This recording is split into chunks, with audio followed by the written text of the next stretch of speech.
was going to put the photographs I accumulated over many years into some kind of chronological order. But my son Barry, who lent me his video camera for the occasion, suggested that I speak into the microphone and give a running commentary as I go along. Now, in the past, many people have asked me to write a book about my wartime experiences. I never got around to it because I felt that so much has been written and said about the Holocaust that my experiences would only be of interest to my family and some of my best friends. But now that I have this opportunity to comment on my picture, I may as well try to turn this into a documentary or some kind of a memoir. It is now Friday, June 15, 1990. I was born on November 4th, 1923 in Vienna. Yeah, this is a picture of my father.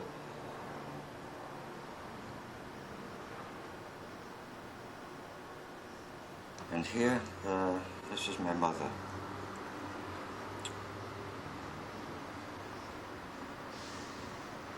This must be one of the first pictures ever taken of me. And my mother is holding me here. Here I am again with my father, probably about the same time. Probably in 1923, because I don't seem to be year old yet. At the time, my father had a textile import-export business together with a partner. From the right is my uncle Herman, who later lived in Strasbourg, France. The second is my father. After that, his partner. Next to him, the son-in-law of his partner, whom I knew. The name was Brummer. I don't know the other man. He probably was an employee of the store. I don't personally remember that store either because I must have been maybe 1 or 2 years old at the time. This picture of me was taken in April 1927 because that's what's written on the back of the card of the picture. I mean, I certainly don't remember that either. On an outing in the mountains of Austria, Vienna, probably near Vienna. In front is my father on the right with his twin brother Max, and behind him is me with my lederhosen, and left of me is my brother.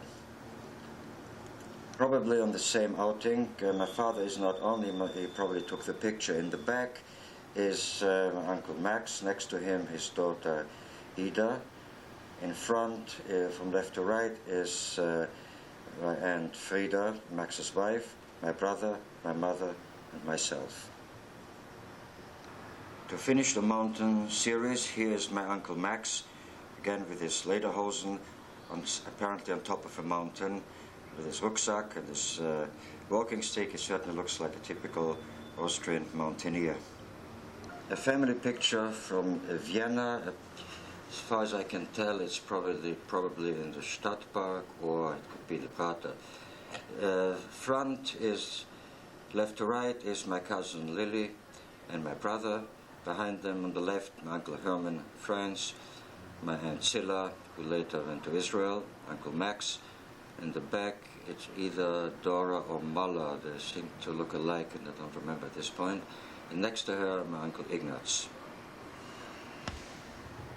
This is the only school picture I have from Vienna. I'm in the front row, second from left.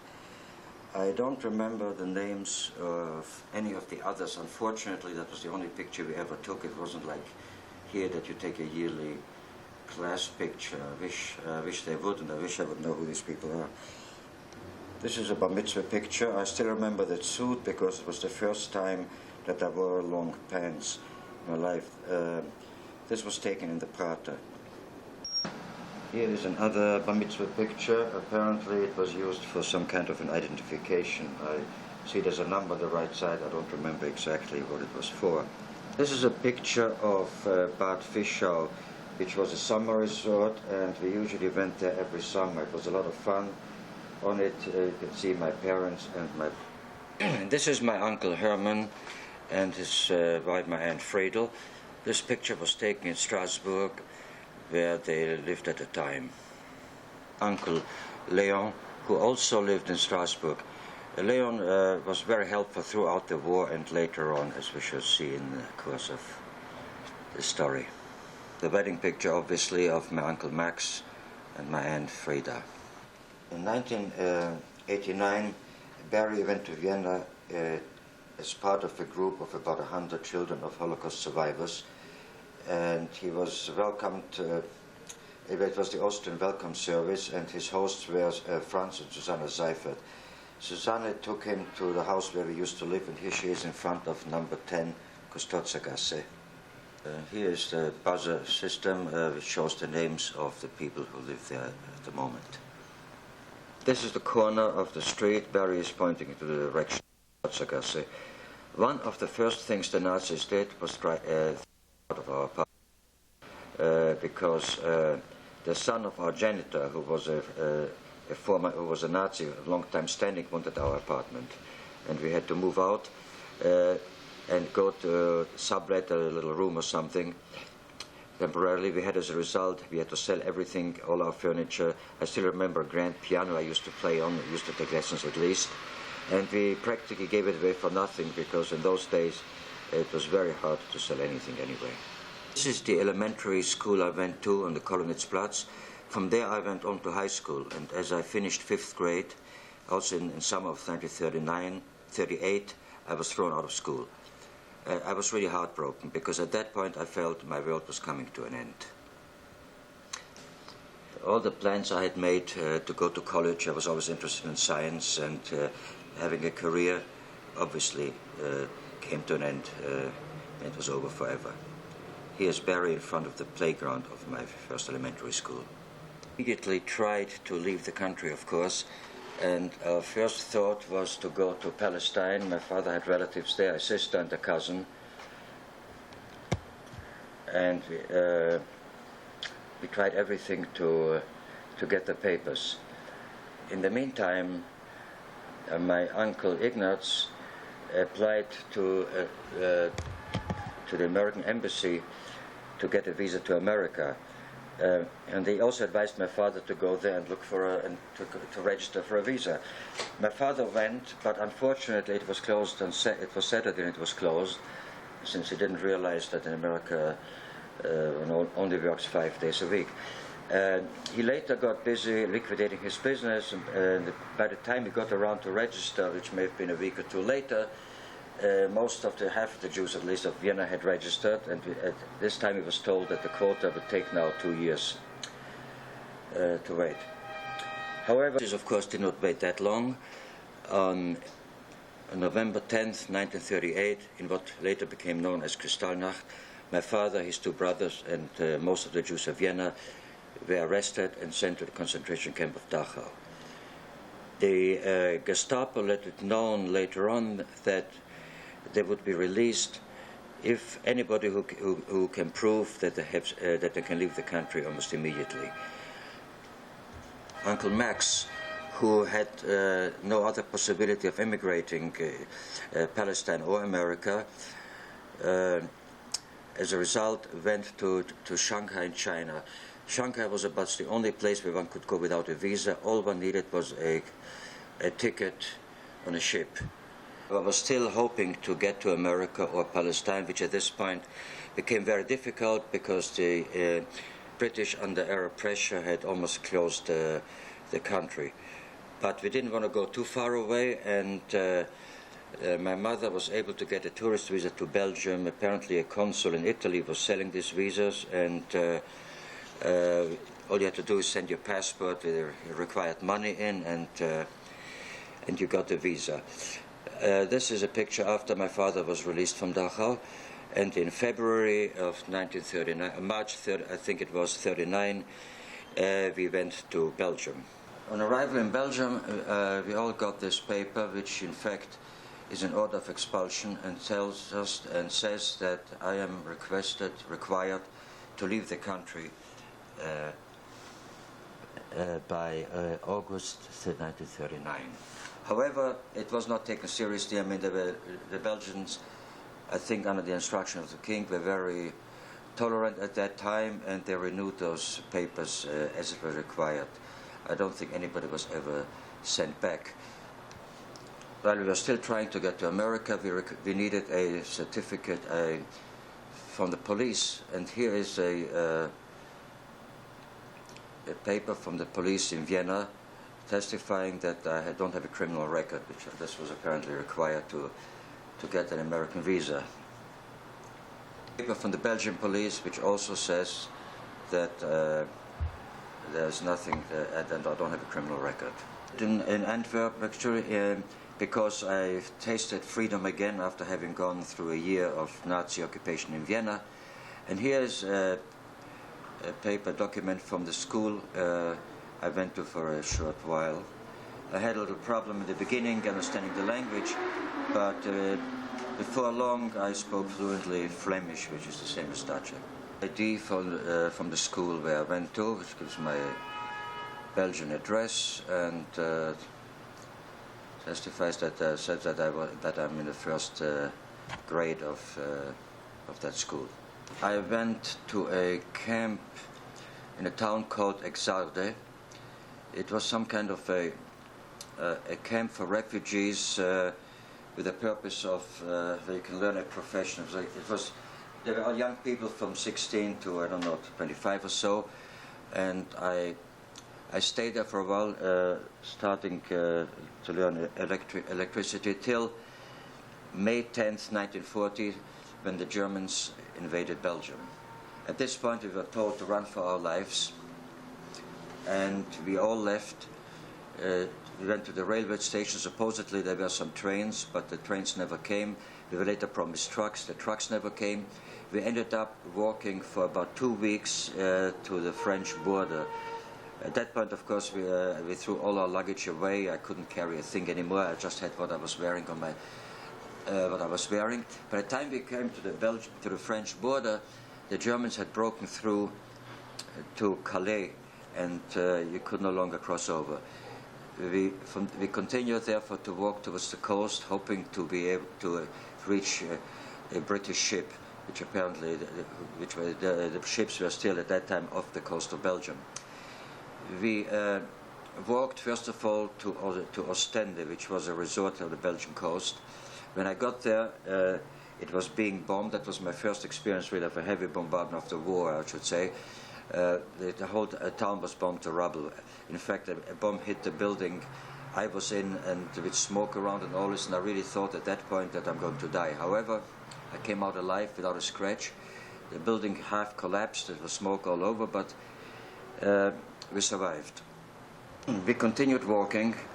This, by the way, is a picture taken approximately about that time, maybe a year earlier or so.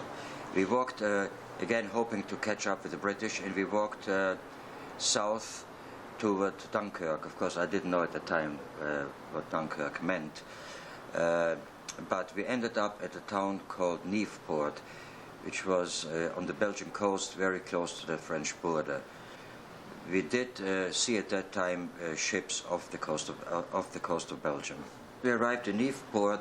We were put into a camp which had facilities for barracks, which had facilities for refugees to sleep, and I hadn't slept in a bed for days or maybe weeks, which was really a relief. I had mostly slept on the floor on the streets, wherever. However, in the same camp. The camp was originally apparently a prisoner of war camp, but there were also some German prisoners, mainly pilots who had been shot down. We slept there the next morning. All of a sudden, the Belgian guards who had been guarding the prisoners were gone. The Germans started to sing Nazi songs, and we knew already at this point that the Germans couldn't be far away. Sure enough, an hour or two later, the Germans arrived. There was a general panic. Somebody I saw in my barracks committed suicide. It was the first dead person I had ever seen. And we certainly thought this is the end. However, the Germans saw the German prisoners, and since we all spoke German, being mostly refugees from Germany and Austria, they didn't really know what to make of us. As soon as they arrived, their spokesman said, "Comrades, you're free." Well, I could hardly believe my ears, but since that was the case, and when you're young, you're a little more reckless, I went over to a German who had, one of the Germans who was standing there, and I said, okay, if you're free, I would like to go back to Belgium, to Antwerp, and how do I go about it? So they said, well, here's a truck which is going to Antwerp, and you jump in. I went in, and they treated me right away with sausages and bread and whatever. I was starved anyway after 3 weeks on the road. And it was really very funny. They were talking on the way. They were very happy. They said, now the war is over in France, and now we're going straight into England. I just continued munching on my sausages and didn't say much. And when we got to Antwerp, I thanked them and got off the truck. I went home, where I had lived. However, my mother and my brother at that time were not in Antwerp. They also had apparently gone on the road trying to run away. And it took several days till they finally returned also to Antwerp, since they couldn't get anywhere else, and we were all reunited. The Germans didn't bother us at the time. In fact, this picture shows a German soldier right behind us, walking, that's near the railroad station in Antwerp. And the only problem was that there were tremendous food shortages right away, and from that time on I was hungry for years to come. Everything had to line up, and there were ration cars, and it became very, very difficult. In the meantime, my father had been interned as an enemy alien. Technically, he was a German citizen, and had been sent to southern France to a camp called Saint-Cyprien, which was near the Spanish border. He later was sent to another camp, transferred to another camp called Gurs, and in the end to a camp called Les Milles. In January '41, we received again an order of expulsion. This time it was serious, because it came from the Germans. The order said that we should come to the railroad station, and with 3 days, I think, 3 days of food and so on, to be resettled. I of course, obviously didn't trust the Germans, and I convinced my mother, who wasn't, at that time, didn't really know what to do. I told her that we cannot go under any circumstances, because you don't know what that means. We decided instead, we did go to the railroad station, but we did not go where they wanted us to go, but instead we went to Brussels. We stayed a short while in Brussels, and from there we went on to Paris, which at that time was part of the occupied German area. Here is our ticket from Brussels to Paris. I think I remember of that journey was something very strange. We were sitting in a compartment together with a German officer, and of course we spoke German ourselves, and he obviously knew who we were. But throughout, we really he didn't say anything through. When we arrived in Paris, all of a sudden, he helped us take our luggage down from the top of the luggage rack, carried it with us to the exit of the train, and then he said, "I'm sorry, but that's as far as I can go. I'm sure you understand why." Upon our arrival in Paris, we were referred to this building here, which is in the 18th arrondissement, Rue Lamarck. It was a Jewish building, the equivalent of YMHA or something of that sort. They had dormitories, and we were able to live there for the time we stayed in Paris. Also, there were a lot of Jewish soup kitchens in operation at that time, and being hungry all the time, I used to go from one to the other, constantly eating 2 or 3 lunches at a time. Of course, I was still hungry because the food was not very substantial. It was mostly boiled vegetables, so there was no fat, very little meat. But on the whole, I have the nicest, best memories of Paris at that time, because Paris is always nice. And we really went sightseeing. Nobody bothered us. The Germans didn't had other things on their mind. Obviously, we took the metro. We went all over Paris, and on the whole, that it was quite an enjoyable break in those miserable war years. To get to unoccupied France, and join to be near my father, who at that time was near Marseille, Les Milles, which was near Marseille. We eventually, together of course with a group of other refugees, found a way to be smuggled across the border. We took the train to the border of Vichy, France, and then passed along the border, which wasn't easy. It cost money, and we were turned back at one time, but then we made it, and we arrived in Marseille. This is a picture of myself and my brother Theo in Marseille. Upon arriving in Marseille, we were sent to a hotel in Marseille called which served as a hotel for refugees. However, after the first night, I decided that I was too old to be there. I was 16 at the time, and I was sent to Les Milles, where my father was. I was obviously not too happy to be in camp, but on the other hand, seeing my father again in a way made up for it. And Les Milles was actually a camp for people with possibilities to emigrate.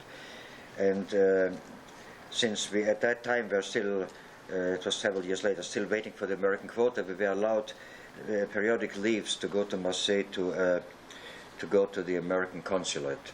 During those trips to go to the beach, and also for me it was an occasion to see my mother and my brother. Picture. And also, of course, they were allowed to visit us in camp, so it wasn't all bad for a while. Trips, we took this last family picture, and I think it's the last picture I have of my parents. On the right is Leon. He at that time had received a visa to Cuba, and he was about to leave. He also said he promised he'll try to bring us over, and if everything fails, at least to get me over at the time. Unfortunately, he was never able to do that because other events, we were overtaken by other events. At that point, in Les Milles itself, I mean, there was still very little food, but we were able to do a little black market. My brother used to come to camp and bring bread, and had false ration cards and so on, which he threw over the fence sometimes, or sometimes he brought it right in with him. I myself managed to get a job in the kitchen, so I was able to. So on the whole, it wasn't too bad. However, as soon as it became on my 18th birthday, I think, I was notified that I'm being transferred to a work camp because I was too old to be, because I was of a workable age, and it was called Group of Foreign Workers, something which used to be formerly the Foreign Legion, related to the Foreign Legion. And at first I was sent to a camp called Aubagne near Marseille. We were even given uniforms because I said it was some kind of a paramilitary organization. Even leave occasionally to Marseille, and still probably with the purpose of continuing our immigration procedures. It amounted to forced labor. We were building construction projects, and it was winter, it was bitter cold, there was no heat. The food, there was very little food, maybe better food than other camps because of the work, but it was not sufficient, and I continued to be hungry continuously. The use of labor camp with a, what is in French called pioche, I think it's a pickaxe or something of that sort. I'm the one without the hat. While we were transferred to another camp called Vidauban, and we were building a road leading from Toulon to Marseille. After breaking up those rocks, we had to load them on wagons, and here I am somewhere in the middle. I think there's a black dot over my head. It was very, very hard labor. Of course, I was only 18 and quite strong in spite of the work we did. I'm in the upper left-hand corner. At that time, we were still allowed leave to Marseille in order to get our papers in order. By now, 4 years had gone by since the time we had registered at the American consulate in Vienna. Our quota was therefore about 2 years past. However, the consul in Marseille made new demands. It was called the 13 points, and I don't remember the details, but involved getting a sponsor who was probably a millionaire, who would agree to support us for the rest of our lives, or whatever. Some total unrealistic and demands which were impossible to fulfill. I don't know of a single case of anybody in Les Milles, out of 3,000 people who were there, who ever got a visa to America. Of the leave to Marseille, it says Marseille and Les Milles for 24 hours in order to go to the consulate. At that point, obviously, the Germans had realized that nobody wants the Jews. Up to that point, they were interested in getting the Jews out of Europe, out of Germany, wherever.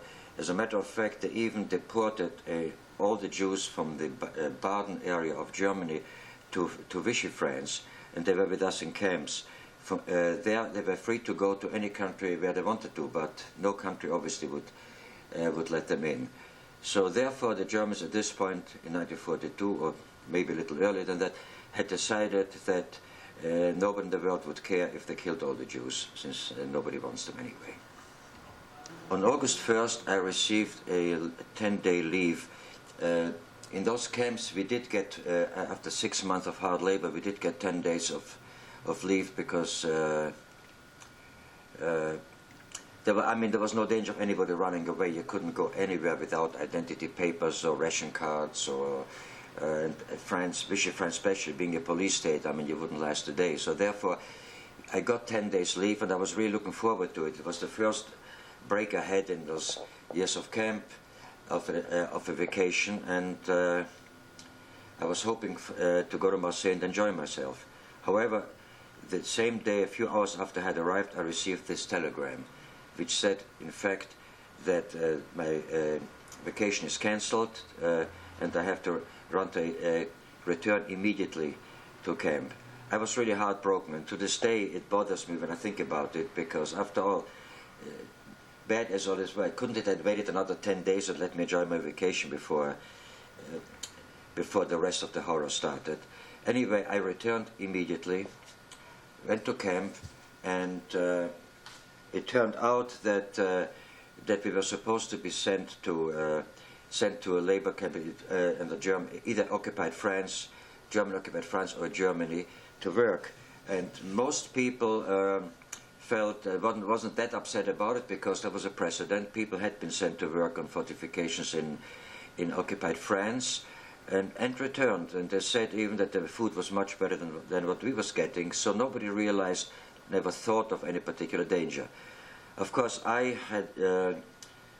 was always afraid of Nazis, and my instinct was always to run, because I didn't trust them. And having worked very hard in this labor camp, I doubted very much that I could survive a German labor camp. So I left and walked 5 miles to the railroad station.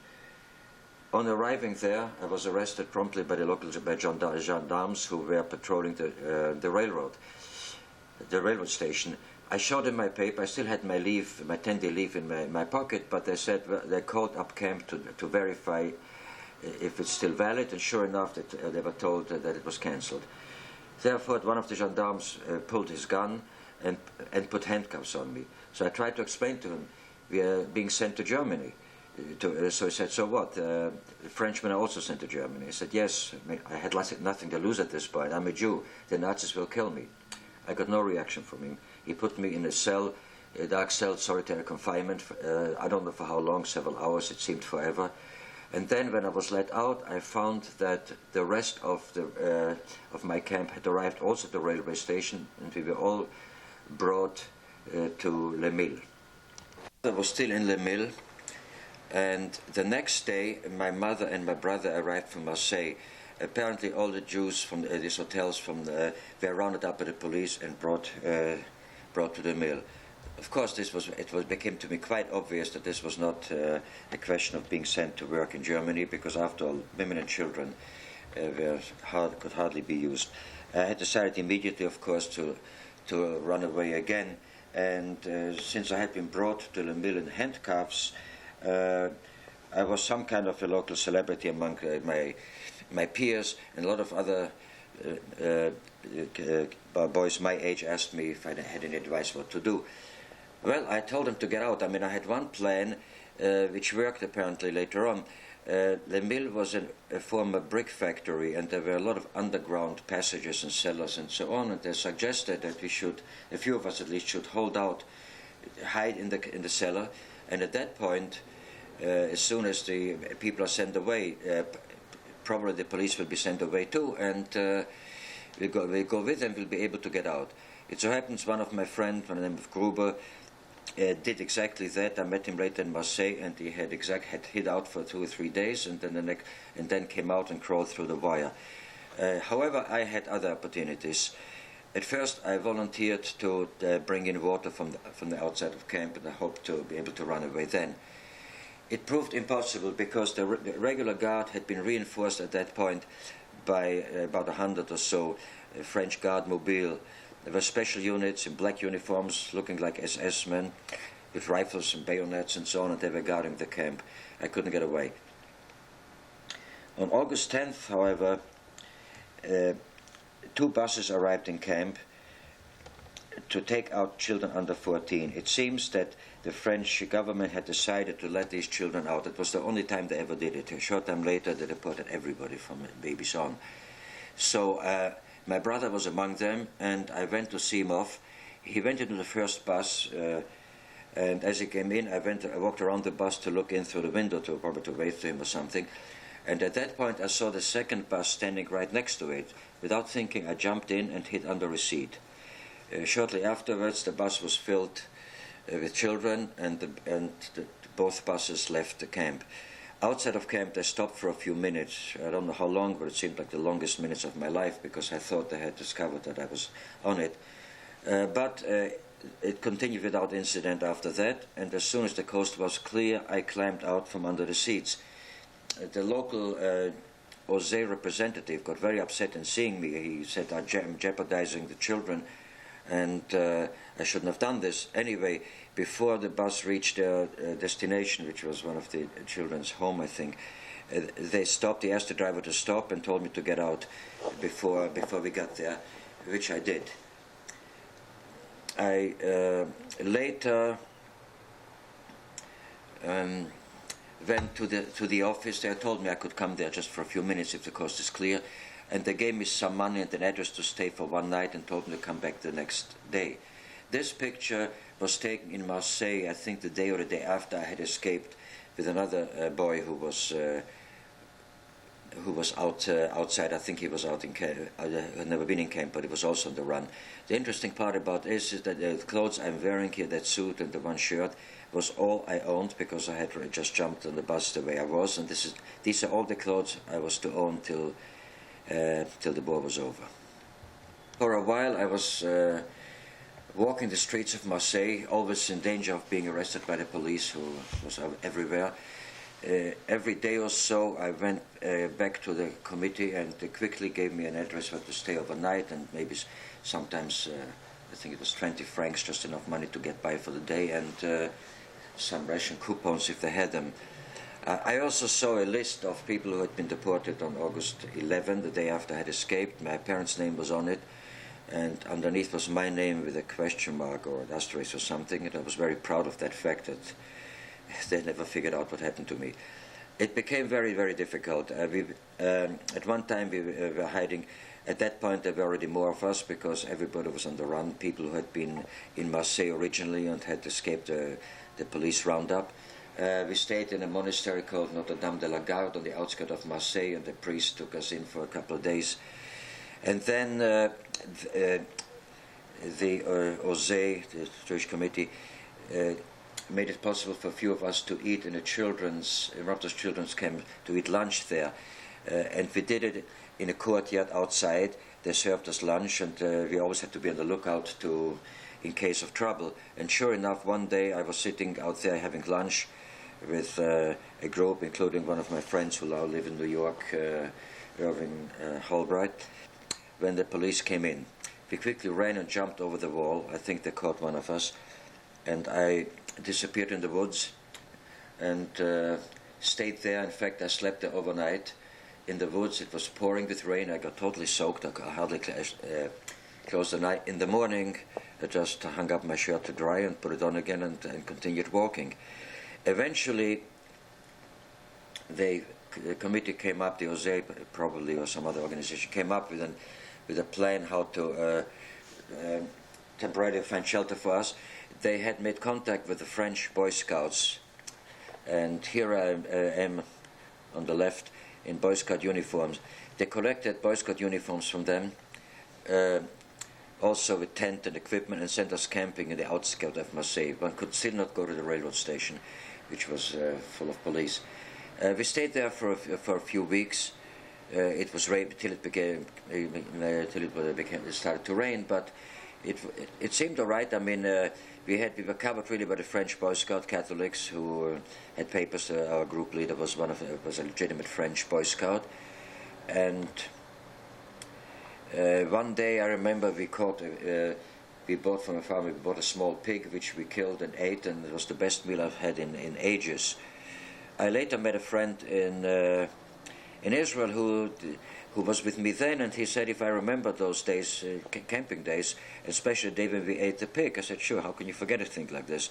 He said, well, that was some Yom Kippur. I said, what? I never knew it was Yom Kippur. But anyway, we lost track of all times. The OSE had been busy trying to find out what to do with us. By then we must have been 20, 25 youngsters camping in the woods there. And they finally were able to provide us with false identity cards, with stamps they had either duplicated or stolen or something. And now my name was Joseph Bellard. I was born on the Belgian border. I had a Flemish name, which probably to account for my foreign accent. And we were all provided with those cards. And then the French Boy Scouts led us to the Marseille railroad station with a covering letter saying that we were all Boy Scouts from Alsace and other bordering areas who had been camping here and were now going home. We took the train, as I said, without incident, and arrived in southern central France, in the area of Toulouse, near Montauban, in fact. And at that point, apparently the committee had made contact with local farmers, and we were placed individually in various farms. These farmers did know some of the story, but I think they were paid by the committee. Also, they were sympathetic to our cause. They were very anti-German. And also, they were very short of labor because many Frenchmen were still prisoners of war, and here they got cheap labor. I took to farm life immediately. First of all, I had as much food as I wanted. Finally, I was eating as much as I could. The farmer even said originally had never seen anybody eating as much as I did. In due time, I even began to look like a farmer. Here I am, still wearing my one and only suit I owned, but for work, I mean, they gave me some wooden shoes. I had no more shoes, wooden boot, and some patched up work pants. I did things I would never have thought I would be able to do. I worked with plowing the fields with cows and working with horses and all kind of animals. I mean, I did really, and carrying 200-pound bags of grain. But I was young and strong, had all the food in the world, and I was quite happy being able to eat for a change, and I felt relatively safe with my false paper. We were visited from time to time by a representative from the Jewish committee, from a Jewish committee. I never knew exactly who it was. It was usually a girl who came around, and I really am grateful to this day for all these people did. I mean, they put their lives on the line, and they had some great organization to be able to keep track of all of us. What they had to do is, after a while, change our identity cards. I was getting older, and even Frenchmen over the age of 18 were being drafted by the Germans continuously and being sent to Germany to work. At this point, I was already about 19. Actually, I was at that point I was 19 or 18. Yeah, I was 19, and again I had to be made younger again. This time they came up with a new card, identity card with the name of Joseph Barrère. I was born in Bouzonville in Moselle, which is still a half German French-speaking area, but my French was very good at that time already. I spoke already like one of the locals, and I could get away with it. This time they had done an excellent job. They even provided me with a birth certificate. from the mayor of Bouzonville with the original stamp. I think the offices were destroyed or something, it could no longer be traced, and it was quite a foolproof document. Of course, I also had to change farms because it would have been quite suspicious if I was getting younger and had a change of names. So I went to a different farmer, and with my new false papers and birth certificate, I went to the local police to register that I had moved. This is an official document given by the French government, the Vichy France, under the name of Joseph Barrère, and by the police of that locality. And they obviously accepted my birth certificate and my false identity part, and I was almost legal with this.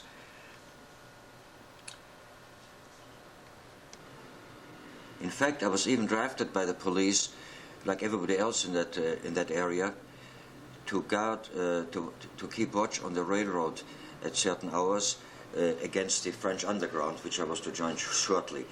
Here it is under the name Joseph Barrère, and I'm ordered to guard it. I'm permitted to use a bicycle at night and to carry what's it called, some kind of a hand weapon stick or some nightstick or something. So this was a very, very satisfying, and I felt quite safe. I was still a little bit worried about French police from other areas, because they could have asked me specific questions about Bouzonville and so on, and they may know the area, and maybe my accent, I don't know, good as it was, might have not been the exact local accent from this area. But it was very foolproof as far as the Germans were concerned. It's the same order in the German version, again, of ordering me to watch the railroads. At one time, in fact, I was stopped by Germans on patrol. I went to the local town, to the local market with my horse and buggy, and dressed in my patched pants, dirty all over with wooden clogs and so on, looking like a peasant. And they stopped me, they asked me all kind of questions in German, of course, and I pretended not to understand a word, and I kept telling them in French. I just kept laughing and saying, don't understand, nichts verstehen. And they were talking among themselves, of course, and after a while I heard one say to the other, let this idiot go, what does he know? I mean, I had to force myself not to burst out laughing, but I pretended, again, I kept a straight poker face, and then when they said me, okay, they waved me away, I was smiling, thank you, thank you, thank you. I did manage eventually to join the French underground. This is my first ID, Force Française de l'Intérieur. But it wasn't easy. First of all, we had our local Jewish committee had a small office in a nearby town, and if our local representative did not come around, we were allowed to once in a while to come by and get papers and our ration cards. Now, at one time, I hadn't heard from them in a while. I went on my farmer's bicycle and bicycled to the town and went to go to the office. As I approached, a Frenchman stopped me and said, "Don't go in. The Gestapo was just here and arrested everybody." Well, this man probably saved my life, but anyway, I turned around and went back. And at this point, however, I was completely cut off. I was getting to be 18 again on my false papers. Also, I had no ration cards, which were required even for farmers, because they had to give all their food to the Germans and use Russian coupons for bread and everything else. At one point I was even thinking of the worst scenario. If I do go to Germany as a Frenchman, if they draft me as a Frenchman, I might get away with it because I had good papers and they might never know I'm a Jew. But I still would have preferred to get out, and finally I made contact with the underground. At first attempt I almost got caught. Somebody came around and asked me, told me that I looked like the kind of guy who would be interested in it. And they had a few people who want to join if I want to meet them that same evening, which I said okay, but it so happened I couldn't get away from the farm that evening, and it turned out the next day that this man had been an agent provocateur, and everybody who went there had been arrested. In time, however, I did find a group, and I joined the French underground, and here's my second ID from the Force Française de l'Intérieur, the town of Garonne. Here are some of the pictures from me and my friends, which we took probably more for fun than anything else. These were, as on this picture, English Enfield rifles. They had a few Sten guns. The weapons were usually dropped by parachute from England. Here there seems like another Sten gun. Assortment of rifles and guns. I'm lying in the front on the right with a little revolver. And at that point the Allies had landed in Normandy, and even though there were some landings in southern France, they had not reached our area. It was our job to drive the Germans out, which was not too difficult, because in this particular area they didn't put up too much of a resistance. They tried to go north and towards the other fortified areas. This is the town of Valence-d'Argent, which was the first town we liberated, and here's our victory parade. I'm here on the left, second from the front, with a Sten gun.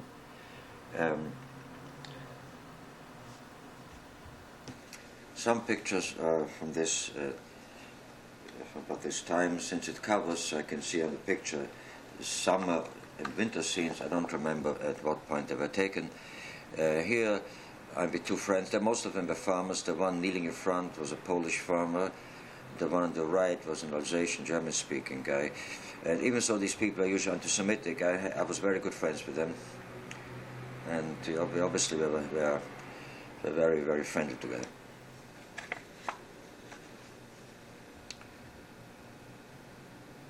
My Polish friend, in fact, he suggested, we became so friendly that he suggested after the war we should go into buy a farm together, or rent a farm together, and work together. I mean, which of course at the time I wasn't too anxious to do. The same two bodies,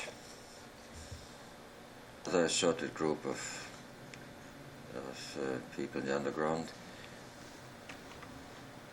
At that time, the Free French Army of de Gaulle had arrived in France, and we were asked to join and sign a contract. Here's the first contract. I resumed my name Brenig, but of course Barrère is still listed as nom de guerre underneath. We were given the option to sign up for the duration of the war in Europe, and as we later find out, this provision turned out to be very important. The French army, especially the army of the Lot de Tassigny and the 2nd Armored Division of Leclerc, went straight on to follow towards retreating Germans towards Germany. We were continuing our mapping up operation. Were sent to the western coast, where the Germans were holding out. They had been surrounded, but they had very heavy fortifications, and the Allied had straight bypassed them by going towards Germany. So it was our job to finish that. Same people basically, even though we were now the regular French army, but our unit was consisted mainly of the same people who had been with me throughout the underground time. We were at the Normandy-Bretagne coast, where the fortifications, the German fortifications, as I said before, were surrounded by us. Here I am on the extreme right. Next to me, the tall guy was a soldier named Coletti, who was later killed in action. We were given instructions to attack all the remaining fortifications on the coast.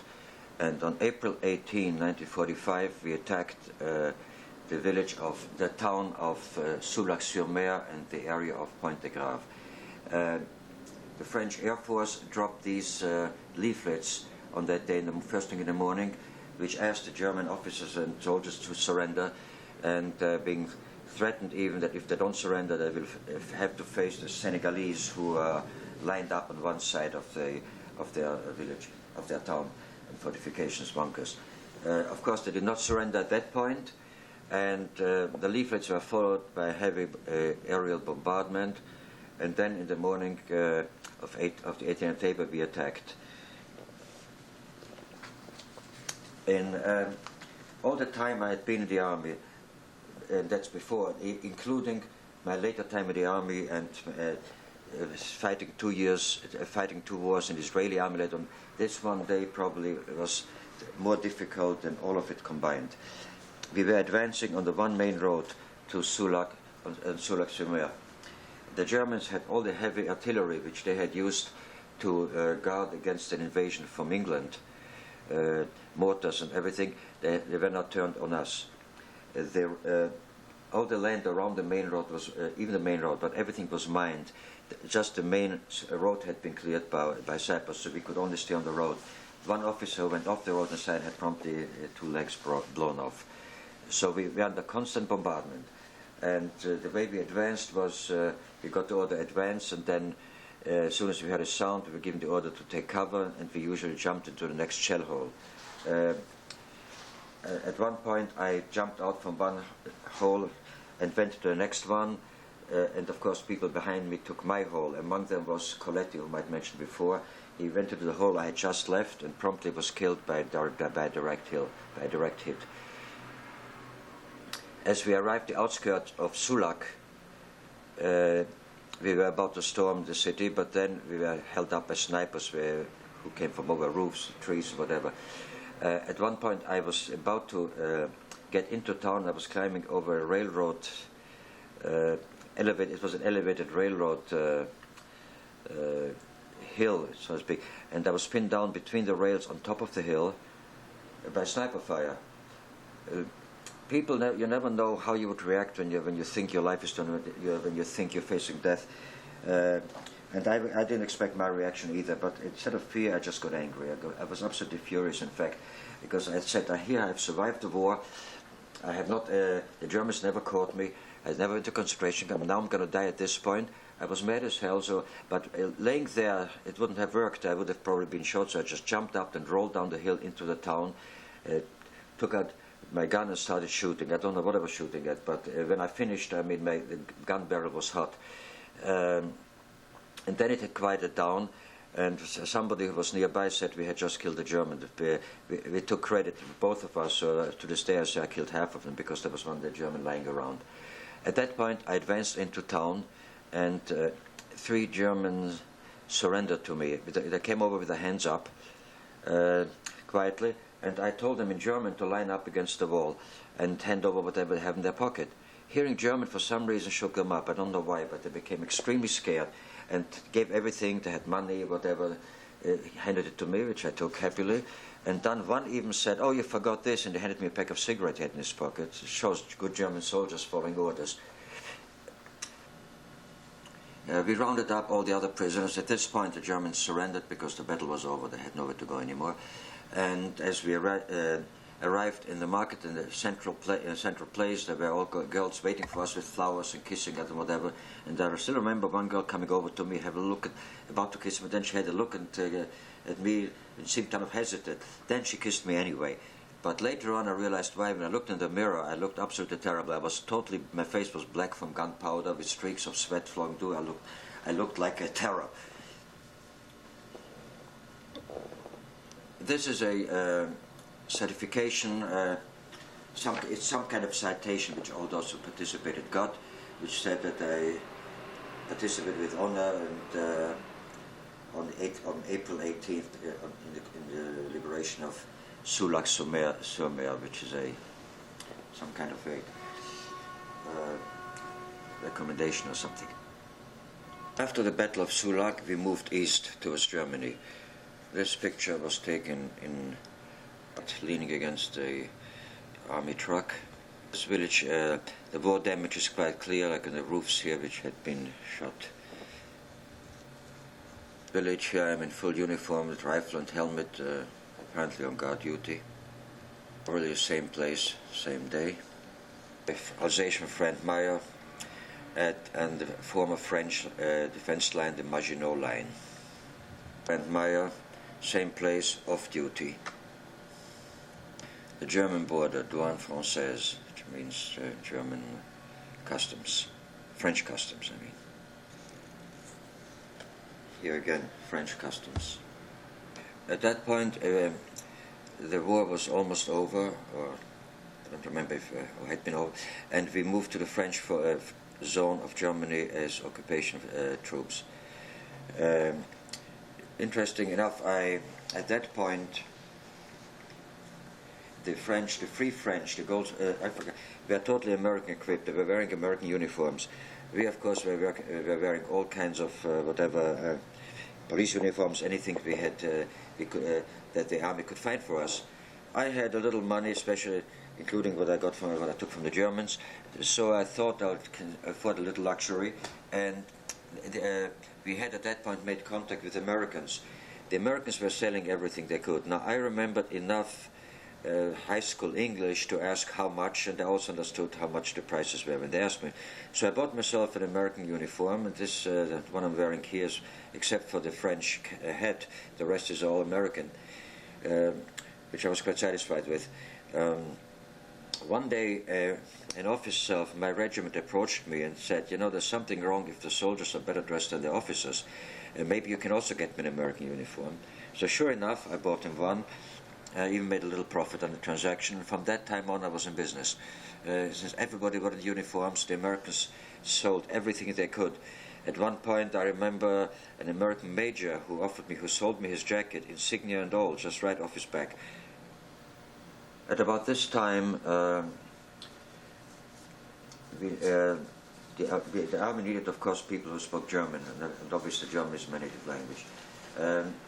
My captain asked me at that point not only to be interpreter, but also if I would like to run the office for him, because it turned out, even though I was a foreigner and picked up French in the streets, I still was able to read and write it better than the other soldiers, since they were mostly farmers and I really never had much of an education.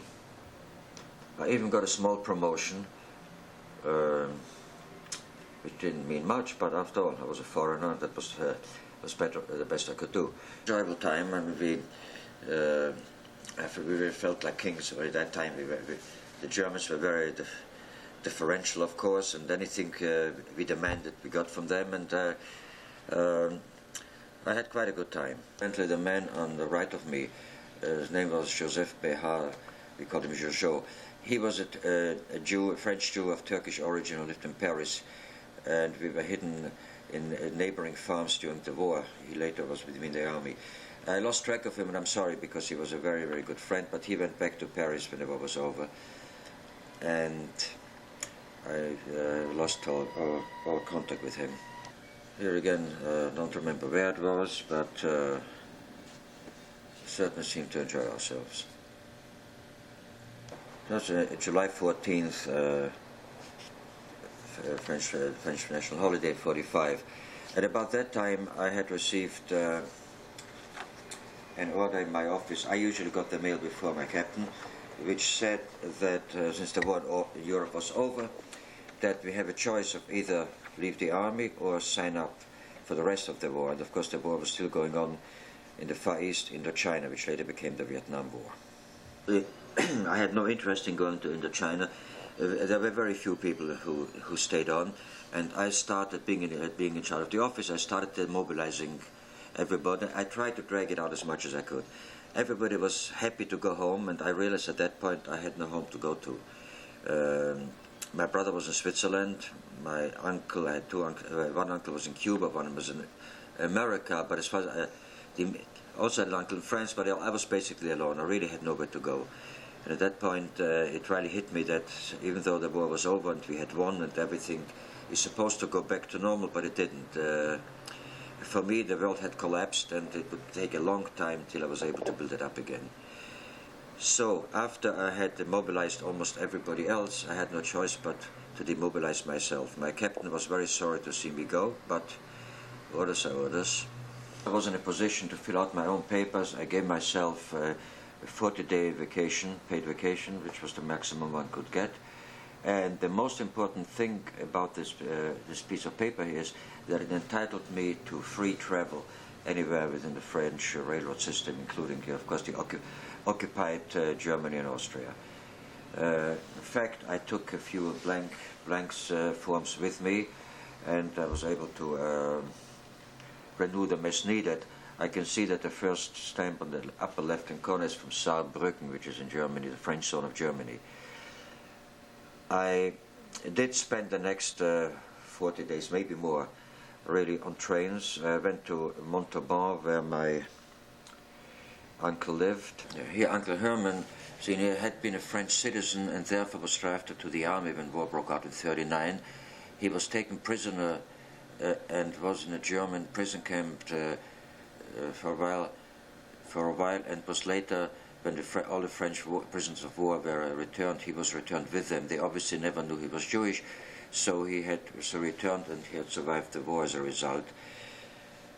After spending some time there, I went back to Marseille to look at the place where we had been deported from. I went to Strasbourg. I went again to the French zone of Germany, and in fact ended up in the French zone of Austria, in Innsbruck, which was the headquarters of the French zone in Austria. At that point, I met somebody there in Innsbruck, a man who had survived 5 years of concentration camp. His name was Kurt Sauerquell. I met him 40 years later in New York, and he had an apartment in Vienna, and he told me to come with him to Vienna if I had nothing else to do, which I did. First views of Vienna was the Diana Bad, which is behind me. It was quite destroyed at the time. I used to go there as a child with my father. It was a very nice place with swimming pools. They had several swimming pools, from cold to warm to waves, etc. It was now, of course, totally unusable. And my friend had a half-brother who had become Austrian police commissioner for the Russian zone, and here I am, as a result, with a Russian captain and a Russian soldier and his brother. Again, same people. It had turned around, and now the time when there were food shortages in Austria, the Jews received packages from America, from the American Joint Distribution Committee, and here I'm very proudly with a package of matzahs I had received. Before long, I had found a job with the French Information Service, translating at first news from the French newspaper to German and vice versa. Here I was back in uniform again, which was extremely important, being in Vienna. I had now access to all the Allied clubs and whatever other disadvantage we had, which the Austrians could not go to. I even had an apartment which was requisitioned from a former Nazi, apparently. It had a big sign, requisitioned for the American army, and I thought justice has, at least partially justice has been done. Like the Nazis threw us out of our apartment, now I was able to throw a Nazi out of his apartment. So, the secretary in my office, French secretary named Josette, in fact she had a rank of lieutenant. We're good friends because she had an American boyfriend, but he didn't speak French and she didn't speak English. So I don't know what they did when they were alone, but I had to help her constantly translating and writing letters for her, and then translating the letters he was writing her. Viennese girlfriend, Erika. I think this is where we lived at the time.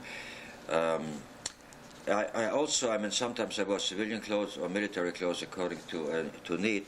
I had also started a little black market business like everybody else. I was in Vienna, was the international zone, but the American zone in Salzburg, you could buy all kind of things from the Americans, as I used to do before, including chocolate and whatever, and bring them to Vienna, where you could sell them well. And I had a very good gimmick to do that. At one hand, I was still an Austrian citizen, and in fact, even though during the war we had apparently become Germans and then stateless, whatever, as soon as I got to Vienna, I resumed my Austrian citizenship pending my French naturalization. And when I traveled, the Allied control between the French, Russian, and Austrians and American zones were only occupying themselves with Allied personnel. The Austrian police had to deal with with Austrians. So therefore, when I went to the train and I showed this paper to any Allied, Russian, French, American who might come along. However, I was also an ally, I was also a French soldier, so therefore, when the Austrians came past, I showed them this, so they didn't bother me. So as a result, I was never controlled by anybody coming or going, and it proved very, very profitable. Of course, all good things come to an end, and eventually, especially since I was about to become a French citizen, I decided that there is no future in Vienna, and I had to go back. I should go back to France. As a result of my service in the French army, I had become a naturalized Frenchman at this point. Strange enough, I was almost immediately called into the reserve army because there was some strike or something disturbance going on, and now as a new French citizen I was drafted immediately, and for a very short time there was no. This is my release paper from the reserves, from the French reserves. Paris, I tried, of course, I felt time has come to go on with my life. At first I tried, of course, I always wanted to go back to school and study, but there were very limits right after the war. France, after all, had been bled dry by the Germans, and it was very slow to get jobs. Even food was not yet in full supply. As for studying, I went to the Jewish committees in around, and the only possibilities were to learn a profession. There were two professions available. One was called working on leather goods, and the other one was furrier, as a furrier. So I decided to go to the furrier school. They paid us while we were learning, and I needed the money after all to pay for my dingy hotel room and whatever food I needed. It was obviously nice being in Paris again, because Paris is always nice, but of course this did not help me with my career. I came for a visit, and had a good time. After all, I hadn't seen him in years. In fact, I only saw him once, I think, over the last 2 years, and that was only briefly for a few hours on the Swiss border. My brother had a good camera, and really played around quite a bit with it. I don't remember how long he stayed. That was a time when I had finished furrier school and I had gotten a job. I think it was several jobs, but I was earning a living. It wasn't the greatest, but I was just about managing. Nevertheless, I think I thought at that time had come to move on. And well, my brother's visit served as a short vacation from my thinking.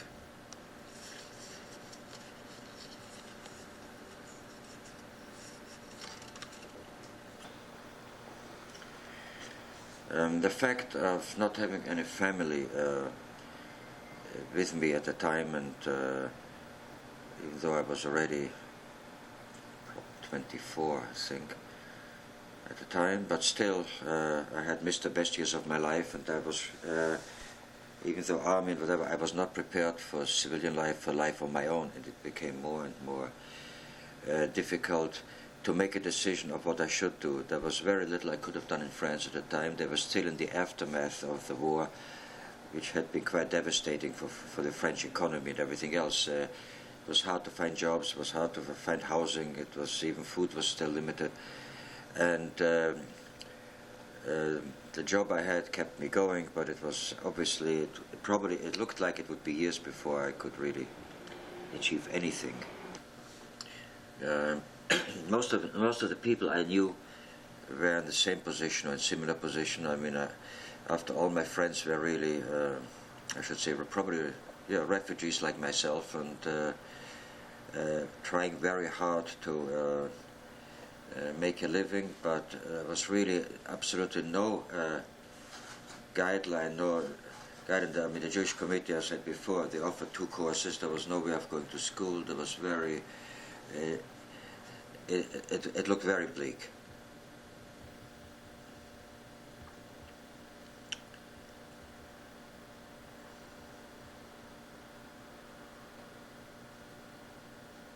My Uncle Leon in America had written me to come to America, and he would send me all the papers.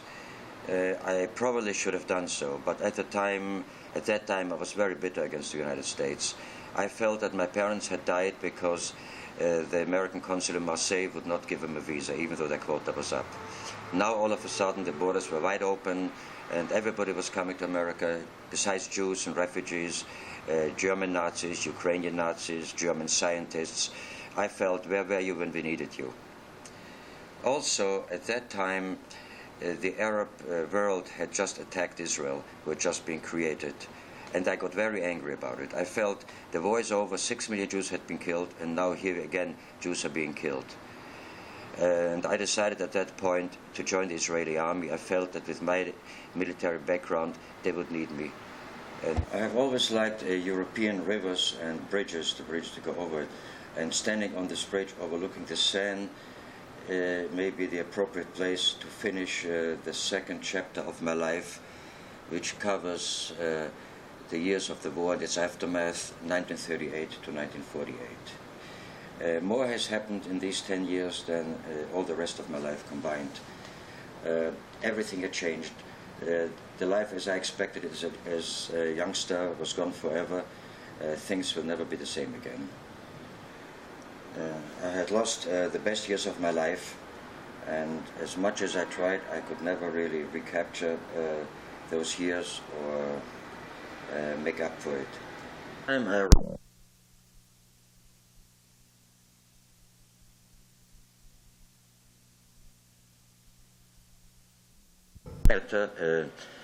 The new Israeli army had pushed back all the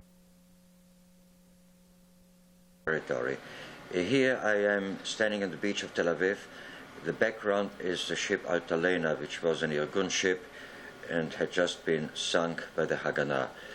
Our objective now was to conquer Eilat, which was the last military operation of the War of Independence. Eilat at that time was very inaccessible. There were hardly any roads, and what it boiled down to was really getting there before the Arabs. Here I am on the way in the desert. Today it may take only a few hours to get to Eilat. At that time it took approximately 3 days.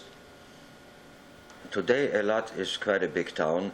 At that time it consisted of the building which is behind me and which housed the former British military canteen, NAFI as they called it. Just to say, the operation was without any incident. I don't think a single shot was fired. We just got there. In fact, we were behaving more like tourists than soldiers. What was lucky also is that this was in February or March, I think, of 1949, and we did not have to suffer from the intense heat. Later on, the temperature, the climate in Eilat becomes unbearable. A short time afterwards, my unit became part of the newly formed 7th Armored Brigade. We started training on tanks. Most of them were the French IMX 13. France at that time supplied most of the weapons to the Israeli army, planes and everything else. This happens to be a Sherman tank. Again, one of the French IMX tanks. More of the same.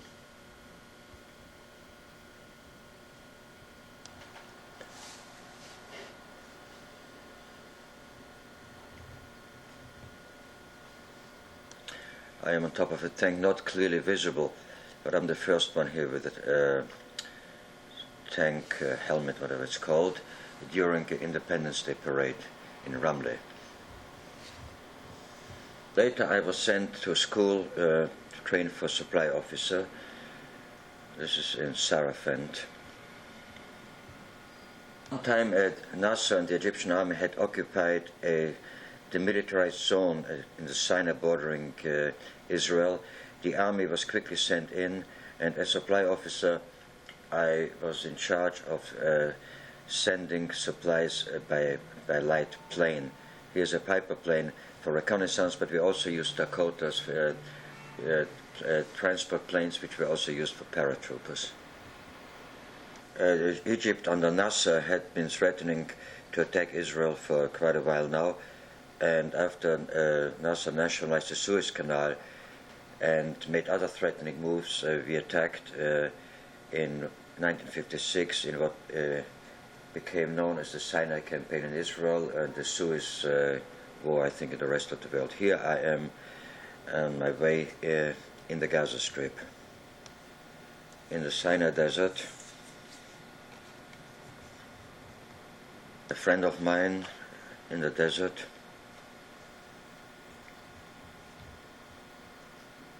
In the desert, behind me, a dead Egyptian soldier. The Gaza Strip, the outskirts of Gaza City. In the Gaza Strip, Khan Yunis had been the headquarters of, later became the PLO of Arab terrorists. And here, of course, everything was shut at the point after we had conquered it. The fighting had just stopped when I got there.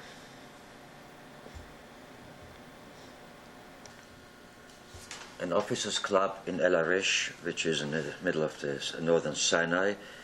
Behind me, the picture of Nasser, and holding a sword I had found there. I still have that sword. Track a little bit. After I had finished, after the war was over, the War of Independence was over, most of the people who had come with me, and we were several hundred from France, had gone back to France. I decided to stay on at a time, and later on it turned out that it became very difficult to return to civilian life in Israel. Hundreds of thousands of refugees from Arab countries and from Europe and everywhere else had arrived. Most of them were living in absorption centers in tents. Some of them stayed in those tent camps for several years even. The army at that point offered an apartment to everybody who would sign a contract for the regular army. I did, and I got also a very nice, big, I think a three-bedroom apartment. And here I am sitting, relaxing in my new apartment.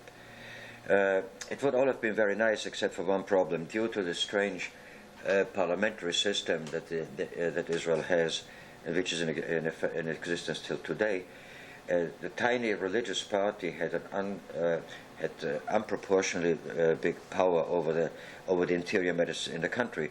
As a result, strict Sabbath laws were observed.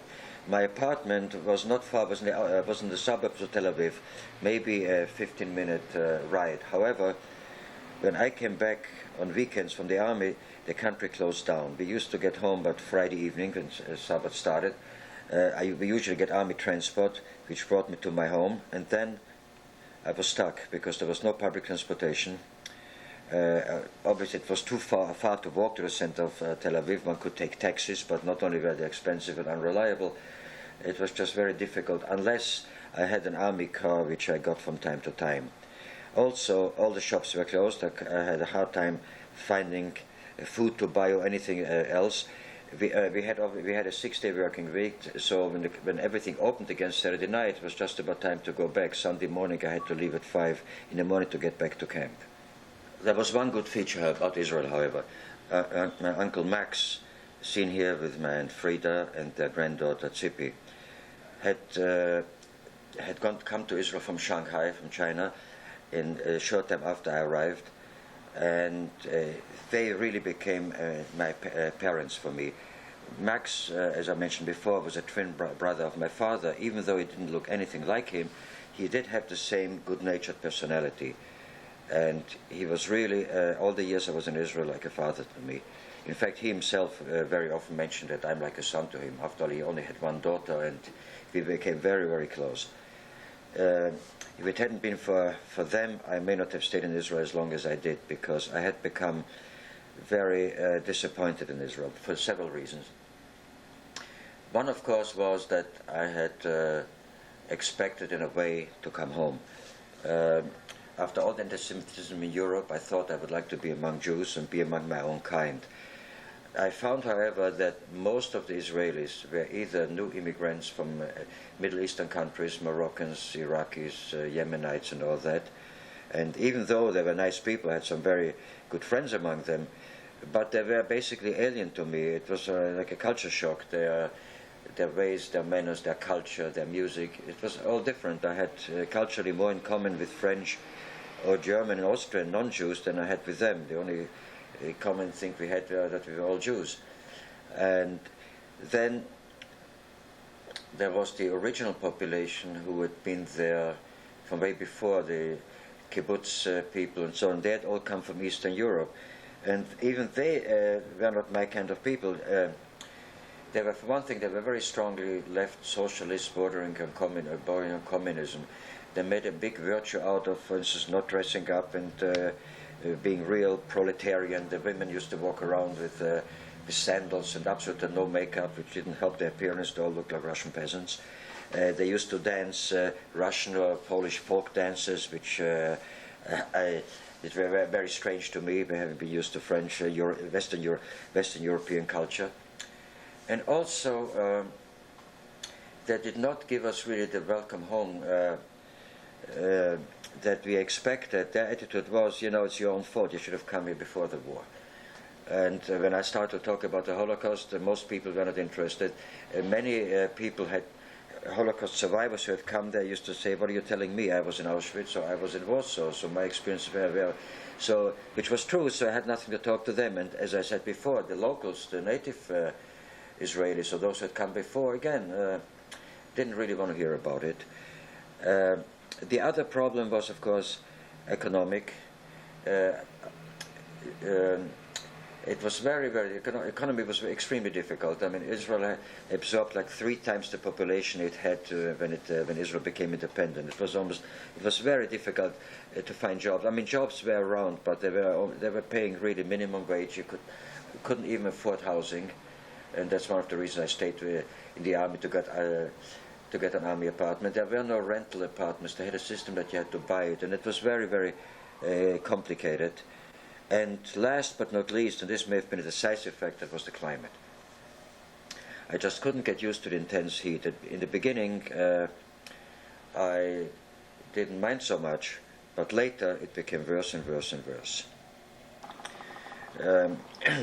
Here I'm in my apartment again, which was very nice, but in intense summer heat, of course, I had no air conditioning. It became sometimes almost impossible to sleep at night. And I was reminded of a friend I had met in Paris who had lived in Palestine, which was during the war, and he had warned me about going. He said that heat is unbearable for a European. In fact, it is a country for Middle Eastern Jews. It's not for European Jews. I didn't take him seriously at the time. I had never met Middle Eastern Jews, but I came to realize he was right. So eventually, I just decided that this is not for me. Uncle Leon in America, who had repeatedly offered me and asked me to come over, again, since I'd written him, I'm not too happy, again sent me all the immigration papers, affidavit of support and so on, asked me to come, and this time I accepted. And I left Israel in 1961. And I combined my departure with a much-needed vacation. I left with Avril, my future wife, whom I had met in Israel, on the ship Moledet.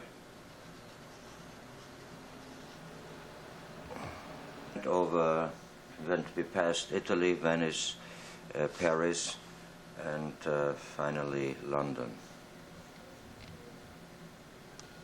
I left from Southampton. Here's Avril seeing me off, and I went by Queen Mary. Just before boarding the ship, behind the port of Southampton. It was November 1st, 1961. The official photograph taken in the dining room of the ship Queen Mary. I was warmly welcomed on my arrival in New York by my uncle Leon and my aunt Ophelia. She is a Cuban whom my uncle had met while he was a refugee in Havana. Quoting the film title, The Spy Who Came In From the Cold, I felt I had come in from the cold and the heat, and life would be normal from now on.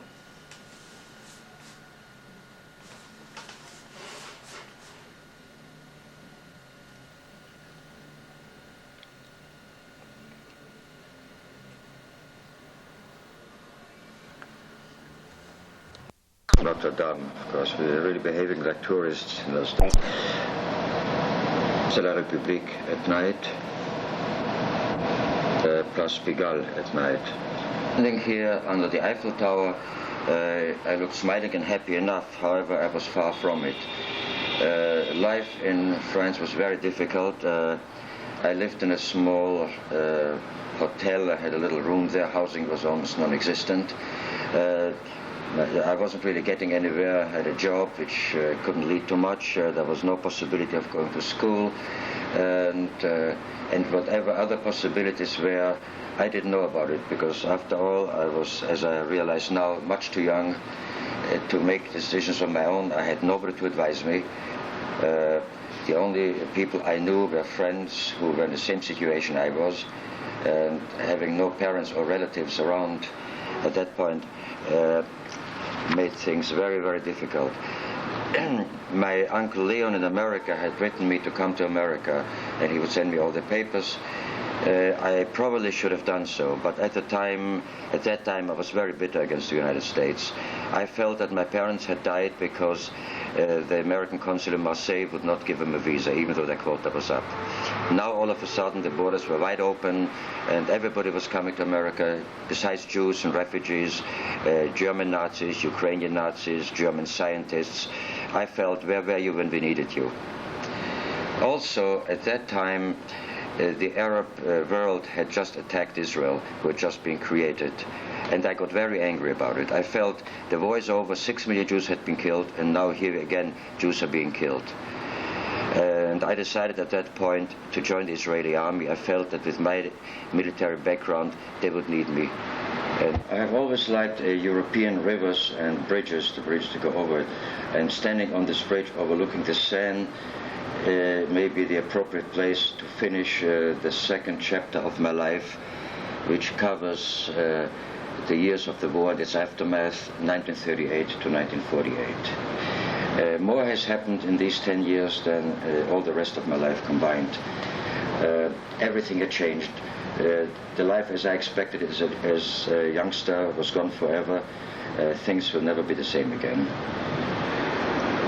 I had lost the best years of my life, and as much as I tried, I could never really recapture those years or make up for it.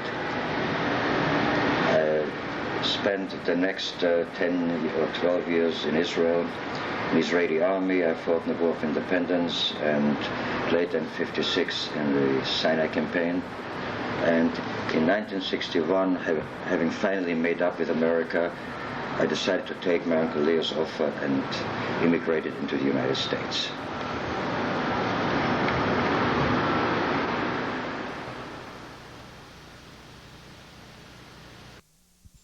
With a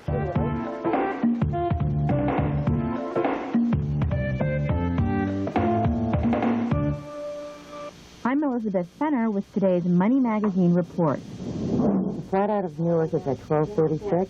In the old days, you needed a travel agent to book your escape from New York's winter chill. But that was before the computer revolution.